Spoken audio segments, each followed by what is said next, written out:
All right. Well, Fergie, I know you grew up in Philadelphia. I know you're a Phillies fan, but back when I was growing up in New York, we had a team called the Mets, and we had this show after each game, where Ralph Kiner would have this TV show. He was one of the commentators, and it was called Kiner's Corner. So you're going to be the first guest ever in history in Cupola Corner. Cupola Corner. So, okay. So here we are. So I'm with Captain Chris Ferguson, the commander of the last space shuttle flight of Atlantis, which I don't think you can see, but it's behind us. I think it's too bright to see, but we're in the cupola. We have the Earth above us, so we're kind of upside down, with Atlantis docked for the last time at the International Space Station.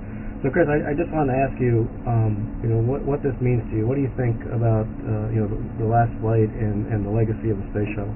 Well, first of all, I think it's sad to see the shuttle go away. It really is. It's a beautiful vehicle. I'm sure you're having probably a hard time with the exposure behind us, but it's just been a fantastic tool for the United States to really set up a permanent like presence in low Earth orbit. We deployed great observatories. We learned how to do spacewalks. We built, the better part of the International Space Station. I think 37 shuttle flights were devoted towards building this. And as we kind of swim around the halls here, we noticed that it's a lot wider than the Russian segment. And if it wasn't for the space shuttle, the space station might be a skinny set of tubes, kind of like the Russian segment is. So it's enabled us to build a space station that's robust and large. So we're going to miss this. We really are. I think one of the things we're going to miss the most is our ability to bring things back.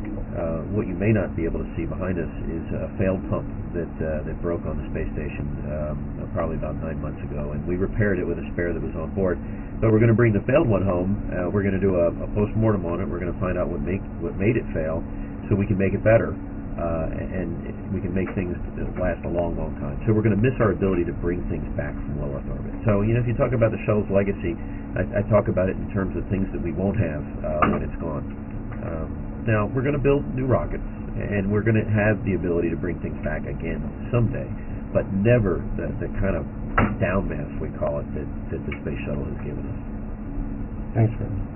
Well, when we're done talking, we'll bring the camera over there, and I think it'll expose right, and we'll be able to see it. But another question, our last question I wanted to ask you is, one of the purposes of Fragile Oasis is to use the orbital perspective to inspire people to make a difference and improve our planet. I just wanted to ask you what that means to you. I mean, when you look at the Earth, and how could we, communicate what we see in a way that would inspire people to make a difference? Yeah, I'm looking up because the view is absolutely breathtaking. I mean, you have to pinch yourself from time to time to really understand exactly what it is, where you are. I mean, this is incredible to be 220 miles over the Earth, looking down, watching the Earth go by at 5 miles per second.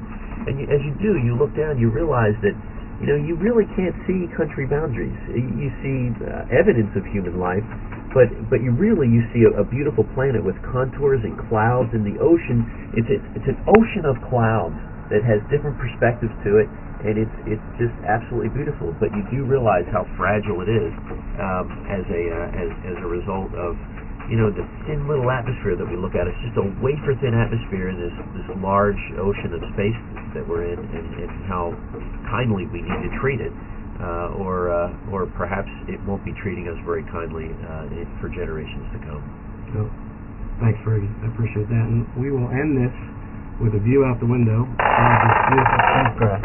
I hope. Yeah. So you can see little smoke palls, smoke trails where fires are. Oh, and you yeah. can see how they just they add. That whole cloudiness right there is really due to smoke, and it's not a cloud, and you can tell. And in these little ways, you can tell how mankind is having an impact on our environment.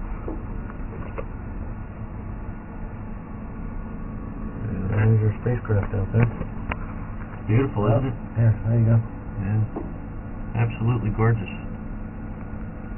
I never thought I'd have this perspective of a space shuttle before. And we're so fortunate because so very few have had this perspective. Let's see, this has been here now came up on 130, 31, 32, 33, 34, 35, 6 shuttle crews. have been fortunate enough to be able to view their shuttle in just this way. And I consider myself blessed to have done it. All right. Thanks, Fergie. Hey, sure thing, Ron. Godspeed. Good landing. All right. Yeah.